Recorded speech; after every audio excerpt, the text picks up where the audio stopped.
ক্লায়েন্টের জন্য কেক বানাতে বানাতে বাসার জন্য কেক বানানোর সময়ই পাই না। আর যদিও বানাই তাহলে চেষ্টা করি যত সহজে কেক বানানো যায় সেটা করার জন্য।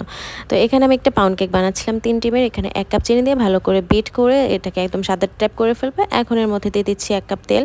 তারপর শুকনো উপকরণ দিব আর এখানে ফ্লেভার হিসেবে ভ্যানিলা ফ্লেভার আর মিল্ক ফ্লেভার দিয়ে দিলাম। শুকনো উপকরণে এখানে ১.৫ কাপ ময়দা, ১ চা চামচ বেকিং পাউডার, ১ টেবিল চামচ গুঁড়া দুধ দিয়েছি। আর একটু পানি দিয়ে দিচ্ছি ব্যাটারটাকে একটু কনসিস্টেন্সি ঠিক করার জন্য। এখানে দুধ দিলে আরও বেশি অনেক মজা লাগে। তো আমি এখানে ২টা মোল্ডে ঢেলে দিচ্ছি।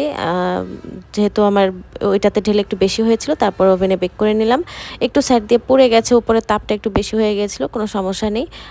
উপর দিয়ে একটু সুগার সিরাপ ব্রাশ করে দিচ্ছি যাতে ভেতর দিকটা ময়েস্ট থাকে।